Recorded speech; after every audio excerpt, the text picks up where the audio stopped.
자, 우리는 예수 그리스도의 복음을 정확하게 두 영역에서 꼭 살펴봐야 됩니다. 첫째는 예수님이 무엇을 말씀하셨고 무엇을 가르치셨는가. 그리고 두 번째는 예수님께서 무엇을 행하셨는가.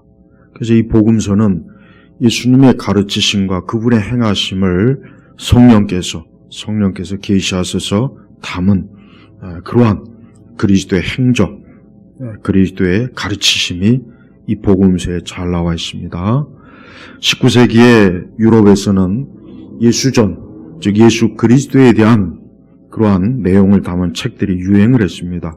그래서 르낭의 예수전을 포함해서 또 슈바이처도 예수님의 생애에 대해서 얘기했죠.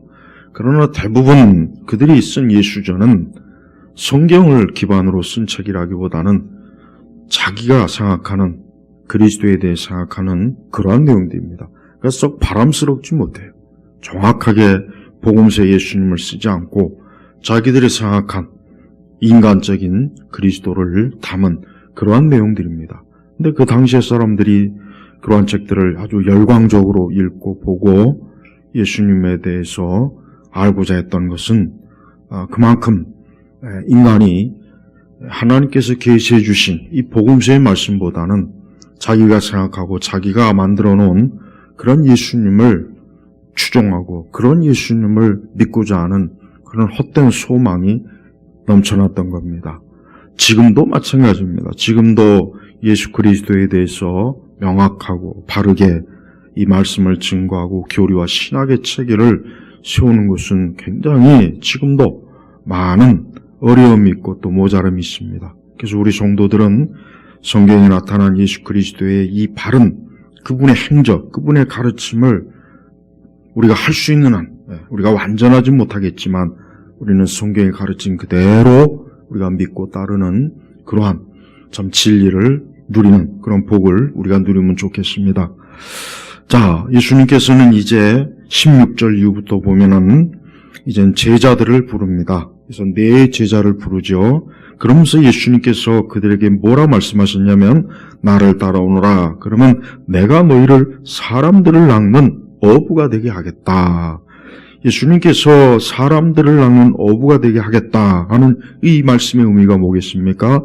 그것은 영혼을 구원하는 영혼을, 즉 죄인들을 생명으로, 구원으로, 영생으로 하나님 나라로 들여보내는 그러한 일을 너희들이 하게 하겠다. 그런 뜻이에요.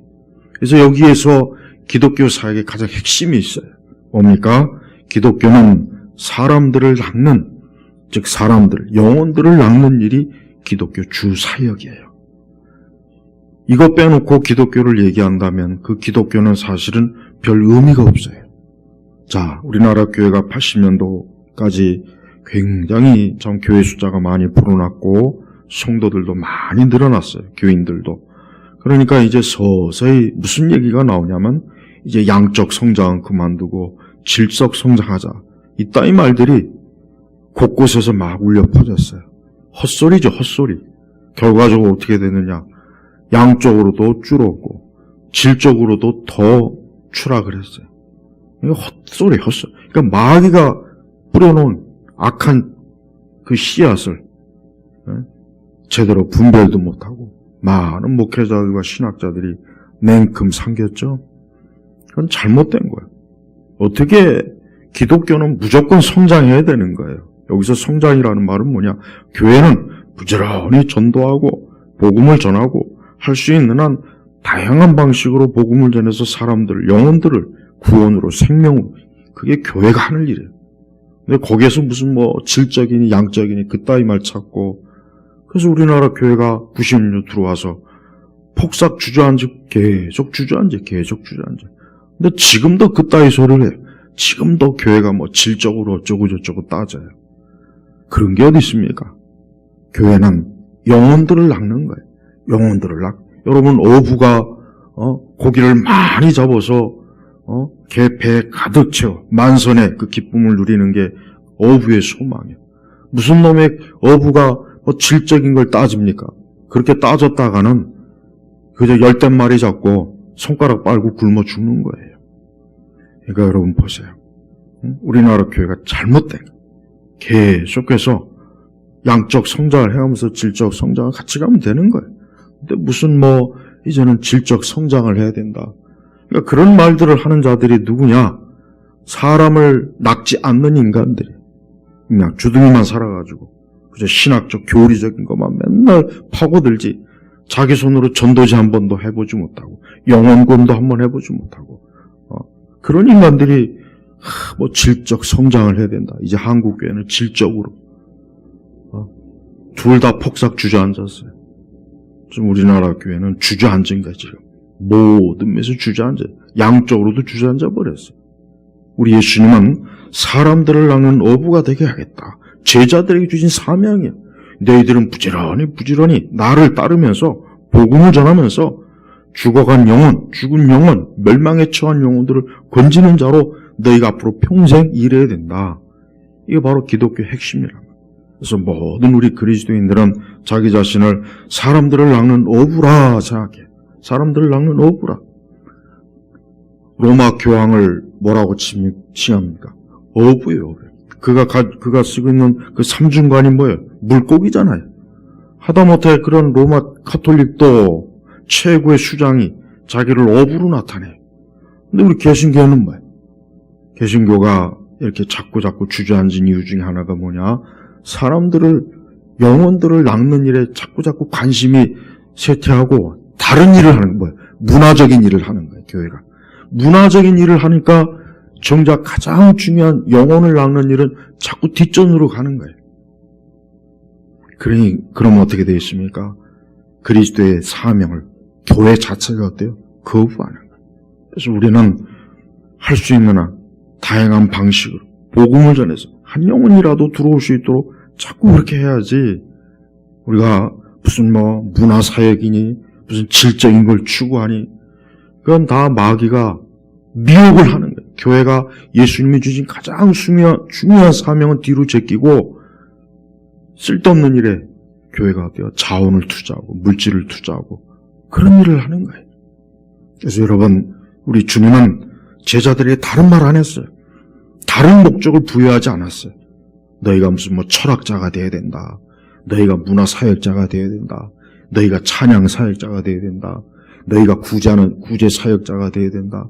그런 얘기한 게 아니에요. 뭡니까? 사람들을 낚는 어부가 되게 하려. 우리 예수님 자신이 바로 이 사명을 가지고 이 땅에 오신 거예요. 예수님이 이 땅에서 하신 그 모든 일은 뭡니까? 영혼을 구원해서 하나님 나라로 들어가는 일을 하신 게 예수님 자신이 하신 일이에요. 예수님이야말로 사람을 낚는 어부로서의 그 사명을 가장 충실하게 완벽하고 완전하게 잘 감당하신 분이에요. 그래서 어떤 일들에도 기독교의 제1의 사명이 뭐냐? 사람을 낚는 거라는 걸 절대 잊지 마십시오. 이거는 반드시 첫 번째, 이거는 두 번째도 아니고 세 번째가 아니에요. 여러 것 중에 하나가 아닙니다. 어떻게 보면 유일해. 거기서부터 모든 게 다 나오는 거예요. 우리 한국교회는 바로 여기에서 크게 실족을 해버린 거예요. 많은 목회자들이 그래, 그러고 보니까 이제 우리가 좀 질적으로 좀 성장해야 되겠다. 그래서 나온 게 문화사역이란 말이에요. 그래서 나온 게 문화사역인데 결국 문화사역을 한 게 아니라 문화에 먹혔어요. 교회가 문화에 덥석 먹혀가지고 완전히 세상 문화에 그냥 교회가 걸려남은 거예요. 그러니까 그때부터 이 교회가 이 세상의 많은 잘못된 문화들을, 철학, 그런 것들을, 많은 것들을, 다양한 요소를 끌어들여다 보니까 결국 교회가 이 세상에 완전히 오염이 돼버리는 거예요. 여러분, 얼마나 이게 마귀가 한국교회가 계속 부흥하니까 이거 안 되겠구나. 이거 교묘회가 속여서 저놈들을 좀 무너뜨려야 되겠구나. 그래서 질적인 사역을 해라. 문화 사역을 해라. 이제는 이 세상을 이 세상과 좋은 관계를 맺는 그런 교회가 되자. 이웃을 위한 교회가 되자. 세상을 위한 교회가 되자. 공공교회가 되자. 그만 그 헛소리, 그 허세에 그냥 넘어간 거예요. 허세. 교회가 가장 중요한 영혼 구원하는 사역을 제치고 다른 거 열심히 해봐야 그럼 교회는 어떻게 됩니까? 무너지는 거예요. 계속 무너지는 거예요. 이제라도 좀 돌이켜야 되는데 아직도가 아니라 제가 볼 때는 이젠 더 이상 이런 사람을 낚는 일에 목표를 두지 않고 계속 헛된 일에만 자꾸 관심을 갖는 것 같아요. 또한 교회가 정치적인 면에 있어서도 우리가 조심해야 될 것은, 물론 우리는 올바른 민주정치나 이 공산주의나 좌파를 반드시 경계해야 되는 건 사실이지만, 그러나 잘못하면은 거기에 홀딱 빠져갖고 사람을 낚는 일을 그만 소홀히 할 수가 있어요. 이것도 큰 미혹이에요. 이것도 참 사실은 조심해야 돼요. 우리 예수님은 교회가 해야 될 가장 중요한 일은 영혼을 낚는 거다. 죽어가는 영혼, 멸망하는 영혼, 죄와 사망과 어둠에 속해 있는 영혼들을 빨리 빛으로 그리스도께로 데리고 오는 게 이 교회가 할 일, 가장 중요한 일이고, 그게 교회가 이 세상을 위해서 해줄 수 있는 최고의 일이거든요. 근데 자칫 잘못하다가는 어때요? 우리가 이 사회와 이 세상의 어떤 좋은 의미, 좋은 대의를 위해서 뭔가 한다 하는 게 그만 자칫하면 어때요? 이 중요한 사명을 그만 놓칠 수가 있는 거예요.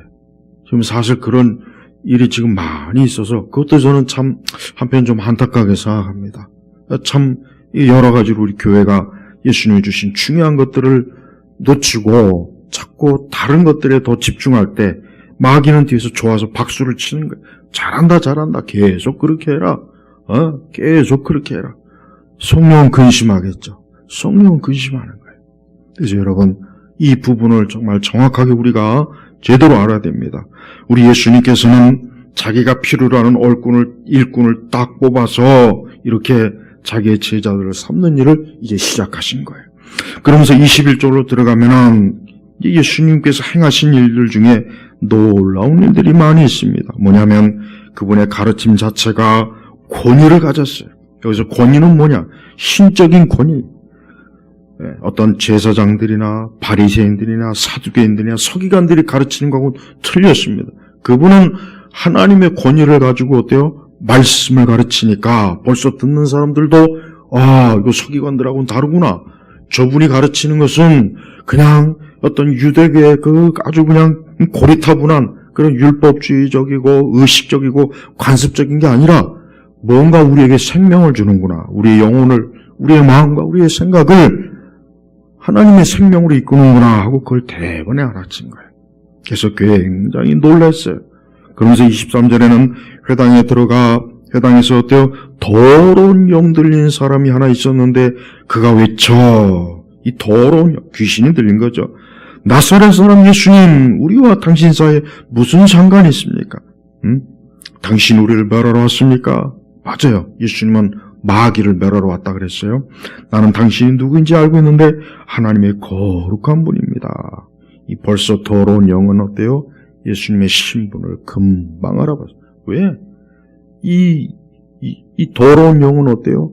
영적인 이해와 지식을 가지고 있기 때문에, 더럽긴 하지만 영적인 이해와 지식을 갖고 있기 때문에 벌써 육체 안에 거하신 신성을 가신 예수님인데, 사람들은 잘 모르지만, 잘 선뜻 알지 못하지만 이 귀신은 금방 아는 거예요. 저분이 하나님의 아들이구나. 아주 막 이 더러운 영이 깜짝 놀라요. 깜짝 놀래가지고 당신 하나님의 거룩한 분입니다. 여러분, 이렇게 마귀는요, 지금도 그렇습니다. 마귀와 귀신과 이 악의 세력은 예수님의 이 거룩한 예수님의 것, 진리, 말씀, 성령, 이런 거에 대해서 금방 알아요. 금방 눈치채요. 근데 안타까운 것은 정작 그거를 빨리 알아채야 될 하나님의 사람들은 무뎌요. 미국이나 서구권의 그 신학 책들을 읽어보면 좀 안타까운 게 뭐냐면 이런 부분에서 약해요. 이런 악한 것, 더러운 영, 귀신, 사단, 이런 것들에 대해서 그들은 매우 적게 매우 소홀히 다뤄요. 그래서 참 안타까워요. 이런 걸 좀 자세하게 신학적으로 다뤄야 되는데 거의 다루지 않거나 그냥 스쳐 지나가요. 그만큼 어때요? 이러한 부분에 있어서 무지하거나 경험이 없는 거예요. 그러다 보니까 정작 이 복음의 권세와 능력을 제대로 이해하지 못하고 그냥 마치 기독교가 교육이 전부이냐 그저 가르치기만 하는 거예요. 그렇지 않습니다. 이 더러운 영은 예수님이 왜 오셨는지를 아주 자기 자신이 이 더러운 영 자체가 잘 고백을 했어요. 뭐냐? 이분은 당신이 우리를 멸하러 왔습니까? 맞아요. 정확하게 맞습니다. 또 당신이 누군지 알고 있는데 하나님의 거룩한 분입니다. 아주 정확하게 정의했어요. 네. 우리 예수님은 이 땅에 오셨을 때 그냥 예수님이 오신 목적이 뭡니까? 마귀와 사단과 귀신, 악의 세력들을 무너뜨리려고 오신 거예요. 그래서 그 이후에도 보면 알겠지만 계속 그런 일들을 하셔요. 그리고 또 하나님의 아들 예수 그리스도는 어떠한 분입니까? 거룩한 분이에요. 이분은 단순한 거룩이 아니에요. 우리 인간의 거룩과 차원하고는 틀려요. 하나님의 거룩한 하나님의 아들이죠. 신성한 분이다. 그 뜻이야. 신성한 분이다. 우리가 기도를 많이 하고 인간이 아무리 기도를 많이 해도 우리는 거룩하다고 말하기는 부족해. 왜? 우리 안에는 죄성이 있고 우리는 완전하지 못하잖아요. 그러나 우리 예수님은 어때요? 완전한 분이에요. 그래서 여기서 거룩하다는 의미는 완전한 분이십니다. 그분은 신성을 가진 분입니다. 그러니까 이 마귀 귀신은 금방 예수님의 정체에 대해서 알아챈 거예요.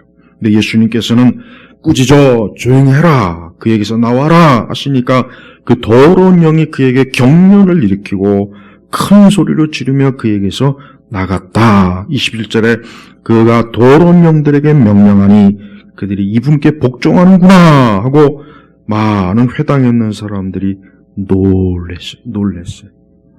여러분, 우리 예수님께서 이 땅에 오셔서 하신 일 중에 굉장히 중요한 일이 뭐냐면 바로 이거예요. 더러운 영들, 귀신들, 악한 것들을 쫓아내시는 거예요. 근데 여기서 우리가 잘 알아야 될 것은 자유주의 신학의 대가인 하르낙조차도 이 땅은 지옥 같은 곳이다. 이 땅은 악한 영들과 악한 존재들이 활개를 치는 지옥과 같은 것이다. 그렇게 얘기를 했어요. 그러나 점차적으로 시간이 자꾸 흐르면서 이 복음주의자들이 예수님이 하신 이러한 일들에 대해서 소홀한 거예요. 근데 거기에는 물론 이유가 있기는 해요. 그러나 그 이유는 타당한 이유는 아니에요. 루터교는 1600년대에 귀신 쫓는 사역은 하지 말라 딱 아주 못을 박아버렸고, 칼빈조차도 이제 더 이상 귀신을 쫓는 일은 예수님 시대에만 해당된다 딱 그렇게 못을 박았어요. 그럼 로마 천주교는 어때요? 로마 천주교는 지금도 귀신을 쫓는 구마 사역을 계속해. 엑소시즘이죠. 물론 천주교가 하는 엑소시즘은 절대 그건 절대 그 마귀를 쫓는 게 아니에요. 그걸 알아야 돼, 전제를. 우리는 루터교도 그렇고 칼빈주의도 그렇고 왜 그렇게 간단하게 마귀와 귀신을 쫓는 것을 그냥 이제는 더 이상 할 필요가 없다, 하지 말아라. 그게 치명적인 오류라고 저는 여겨요. 물론 개신교 신학자들은 이 부분에 있어서 많이 논쟁을 하는 건 저도 압니다. 또 보수적인 정통 복음주의는 칼빈이라든가 루터의 견해를 따라가는 걸 저도 알고는 있지만 그러나 아니에요. 교회의 존재의 목적이 뭡니까? 우리 예수님이 하신 사역의 중요한 일이 뭡니까? 이런 더러운 영들을 쫓는 거예요. 또 오늘 우리가 아까 본문 읽었지만 예수께서 각종 병에 걸린 많은 병자들을 고치시고 많은 악령들을 쫓아내시며 악령들이 말하는 것을 허락하지 않았으니 이는 그들이 주님을 알고 있었기 때문이다. 자, 예수님은 공생의 사역 매 걸음 걸을 때마다 이런 것들과 맞부딪혔어요. 이것도 맞부딪혀요. 물론 우린 예수님과 동일하진 않아요. 예수님은 하나님의 아들 메시아의 권세를 드러내기 위해서 이 사역이 필요했던 건 사실이지만 그러나 후대의 교회가 이걸 쌍무시해버려요. 그래서 제가 아까 얘기했잖아요. 18세기 이후로 서구의 신학자, 그 이전에도 그렇지만은 개신교 진영의 신학책들에서는 이러한 내용이 거의 없어요. 거의 없단 말이에요. 그러다 보니까 시간이 지나니까 이상한 교회 안에서 이상한 귀신론 나오지, 천사론도 나오지. 잘못된 거란 말이에요. 잘못된 거. 우리는 명백하게 알아야 돼요. 우리가 지금 예수님을 믿는 이 믿음의 역사, 또 교회가 복음을 전하는 역사에서 절대 귀신에 대해서 이거를 우리는 해당 안 돼. 지금 이런 게 해당 안 돼. 그런 식으로 몰아내면 큰일 납니다. 그러면 교회 안에 많은, 또 저 교회 바깥에 있던 많은 여전히 이와 같은 일들로 시달리고 고통받는 자들에 대해서 뭐라고 하겠습니까? 거기에 대해서 교회가 아무것도 못하고 있잖아요. 그리고 그 자리를 누가 차지하고 있어요? 무당들이 차지하고 있어요. 중들이 차지하고 있어요. 심지어 그래 로마 카톨릭이 차지하고 있어요. 힌두교가 차지하고 있어요.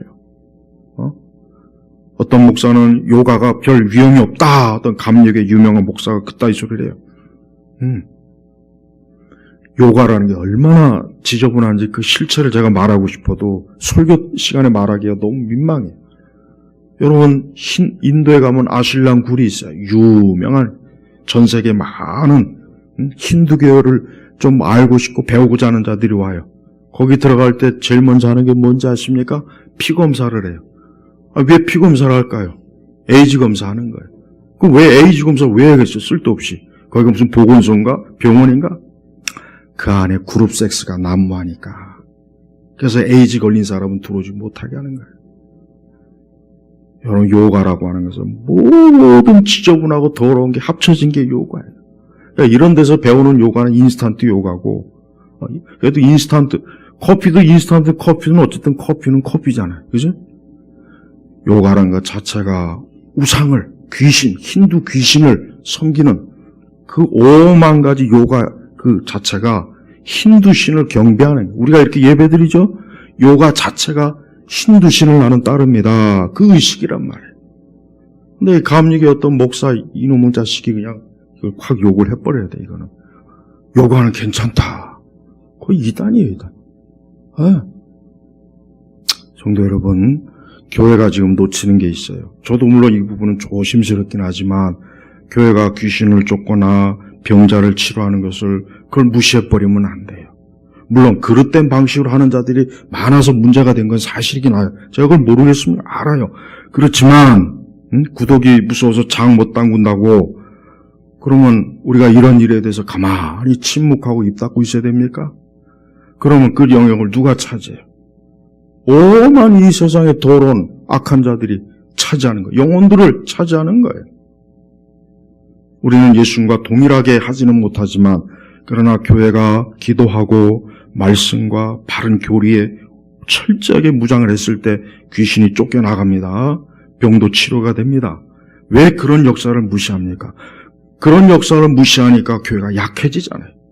그러니까 그런 역사를 무시하니까 교회가 어때요? 어떤 인간의 이성과 윤리와 도덕적인 종교로 자꾸 가잖아요. 자꾸 그쪽으로 가는 거예요. 문화 종교로 자꾸 간단 말이에요. 거기에 무슨 생명이 있어요? 예수님 문화사역자로 오셨습니까? 사도들이 문화사역한 거 있어요? 없어요. 사도들도 예수님과 똑같이 사람들을 이러한 귀신과 질병과 악한 것에서도 건져내는 일을 사도가 한 거예요. 그게 복음의 사역의 일부란 말이에요. 근데 복음의 사역의 일부를 딱 제껴버리고 그냥 단지 선포적인 것만 해버리면은 그러면은 어때요? 그러면 온전한 그리스도의 구속 사역을 우리는 놓치고 있다는 걸 알아야 돼요.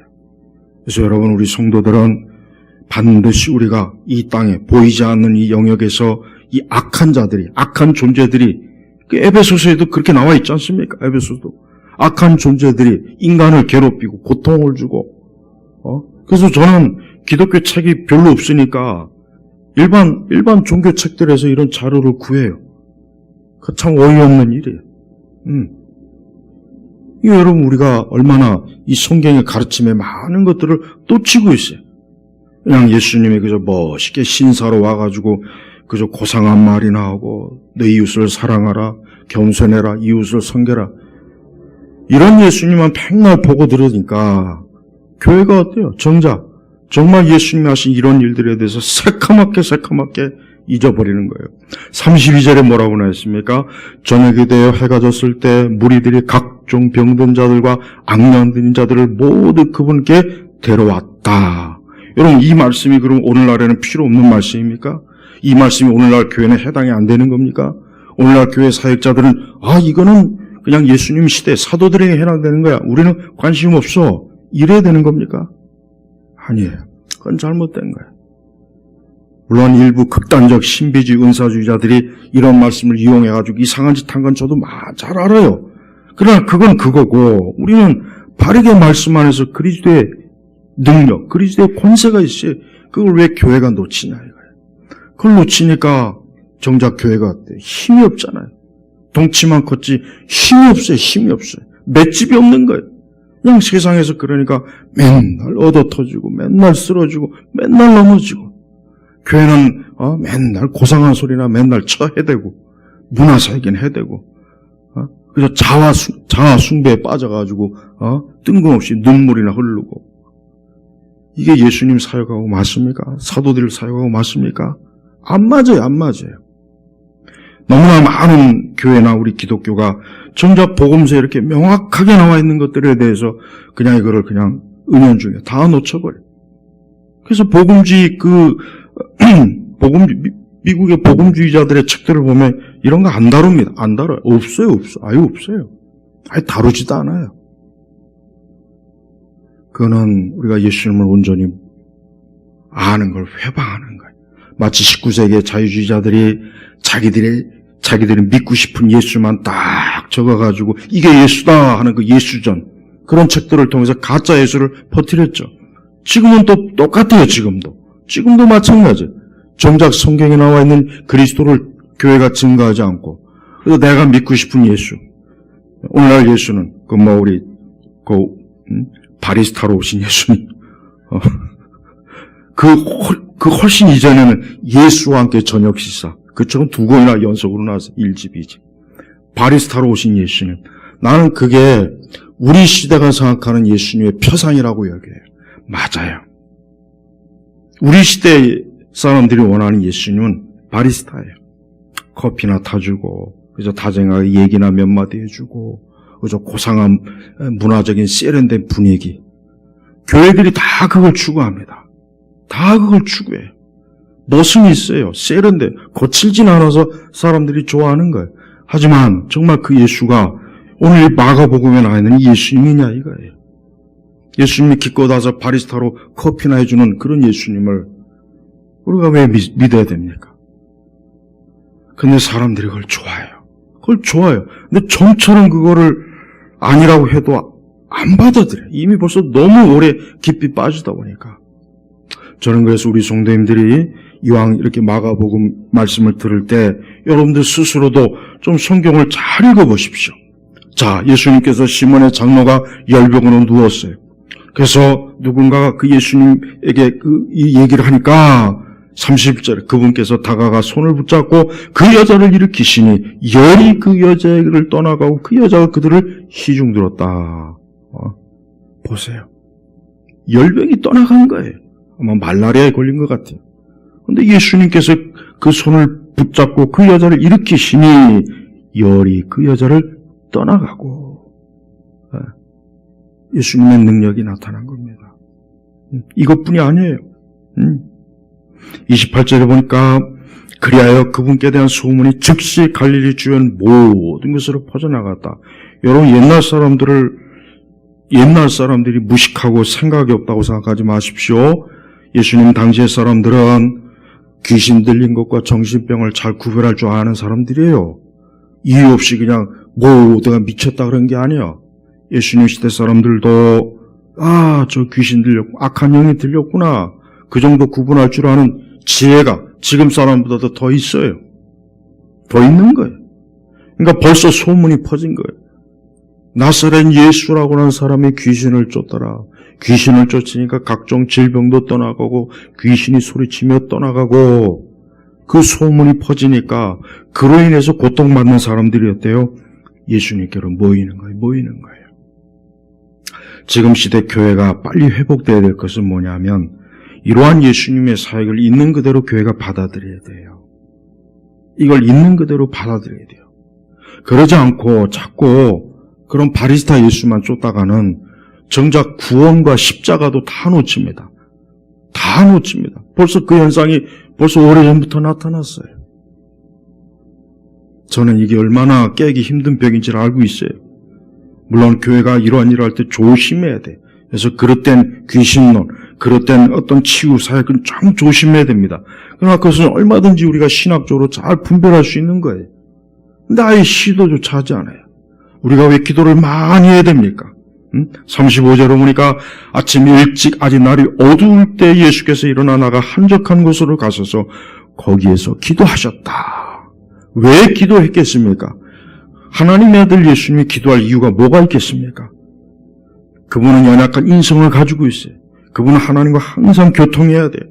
그걸 통해서 예수님 사역의 원동력이 거기서 나오는 거예요. 우리도 그래야 돼요. 제발 교회가 이 세상의 문화에 너무 깊이 완전히 제가 보니까 중독이 돼버렸어요. 그래서 조금만 이상한 좀 거친 얘기하면은 허들짝 놀라요. 아, 그런 예수는 우리 모른다. 그게 무슨 기독교냐. 이런 식으로 다가요. 그럼 예수님은 뭐예요? 예수님. 우리는 예수님이 하신 모든 일들에 대해서 명확해야 됩니다. 39절 보겠습니다. 예수께서 온 갈릴리로 다니시며 그들의 회당들에서 전도하시고 악령들을 쫓아내셨다. 예수님이 딱 보신 거예요. 예수님이 보시니까 수많은 사람들이 악령과 귀신에 시달리는 거예요. 지금도 그렇습니다. 지금도 이러한 일들이 무지하게 많아요. 무지하게 많습니다. 예수님은 복음만 전도하신 것이 아니라 악령들을 쫓아내셨다.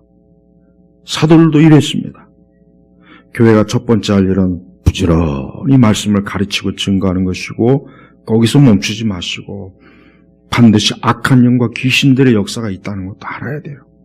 여러분, 이 세상에 이러한 일들이 비일비재합니다. 여러분, 우리나라뿐이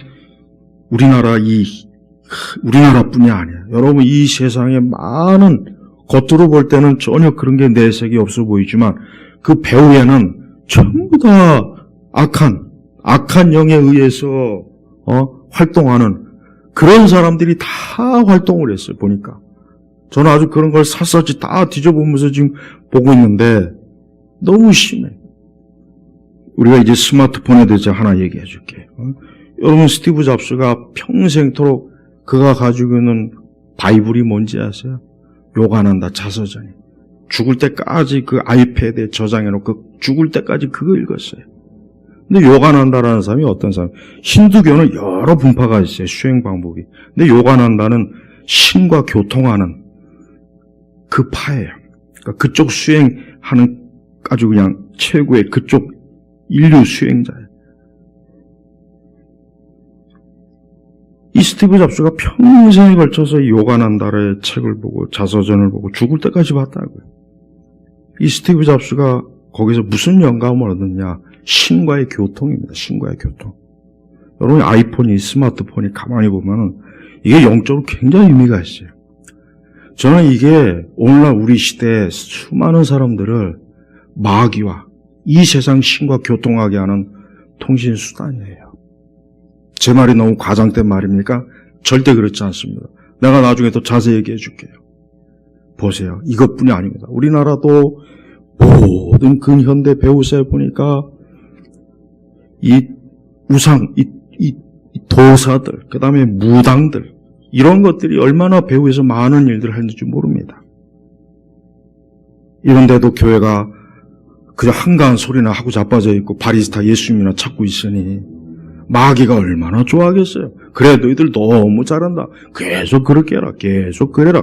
교회에서 아주 세련된 거 찾고 멋있는 거 찾고 이제 교회에서 계속 인문학 찾고 그렇게 해라. 잘하는 거다. 그 대신 나머지는 다 우리가 가져간다. 우리 성도 여러분이 복음서 들을 때 제가 아주 이 부분 계속 복음서 설교하면서 앞으로 계속 증거하겠지만은 예수님은 놀러 오신 게 아니에요. 예수님은 그저 한가하게 그저 사람들에게 듣기 좋은 말 몇 마디 해가지고 위로하고 치료해 그런 거 하시려고 이 땅에 오신 거 아니에요. 예수님은 죽으러 오셨어요. 피 흘리러 오셨어요. 고난받으러 오셨어요. 대속의 희생 제물로 오셨어요. 왜? 인간을 건질 수 있는 이 아주 지랄 같은 이 악한 인간의 더럽고 추한 이 저주받은 삶에서 건질 수 있는 것은 예수님 자신이 십자가에 죽으십니다. 그러니까 벌써 보십시오. 그분이 공생이 시작하자마자 이 원수 마귀 귀신들이 달려들잖아요. 예수님에 대해서 얼마나. 거기에 비하면 우리 시대 기독교는 참 한가해요. 한가하고 여유도 많고 어쩌면 그렇게 이 세상 문화를 그렇게 참 잘 또 탑니가하는지. 기도도 안 하고 말씀도 있는 그대로 안 보고. 우리 성도 여러분, 오늘 말씀을 제가 마치면서 다음 주에 더 자세하게 말씀하겠습니다. 우리 예수님께서 하신 말씀 중에 저는 이 41절이 참 의미가 있습니다. 예수께서 불쌍히 여기셔서 자신의 손을 내밀어 그를 만지시고 그에게 말씀하시기를 내가 원하노니 깨끗하게 되어라. 바로 이거예요. 인간이 깨끗하게 될 수 있는 유일한 길은 예수님으로 인해서입니다. 다른 길로 안 됩니다. 어느 누구도 자신의 인생이 깨끗하고 온전해지길 원한다면 예수님 믿어야 돼요. 다른 거 믿으면 안 돼요. 다른 거 의지하면 안 돼요. 다른 걸 바라보면 안 됩니다. 다음에 더 자세하게 하지 않은 말씀 자세히 증거하겠습니다. 아무쪼록 우리는 하나님의 우리의 위대하시고 영광스럽고 존귀하신 우리 주 예수 그리스도를 아낌없이 사랑하고 경배하고 그분을 의지하고 그분 안에 살아가시길 주의 이름으로 축복합니다. 기도하겠습니다. 하나님 아버지 감사합니다. 오늘 이 시간에도 우리 주 예수님, 우리의 영광스러운 구세주 되시는 예수님의 거룩한 행적을 살짝 엿봤습니다. 우리 모두에게 또 오늘 말씀을 듣는 모든 영혼들이 살아계신 하나님의 아들 예수 그리스도를 더 명확하고 똑똑하고 분명하게 믿고 의지하고 바라보게 하여 주옵소서. 예수님의 이름으로 기도 올렸습니다. 아멘.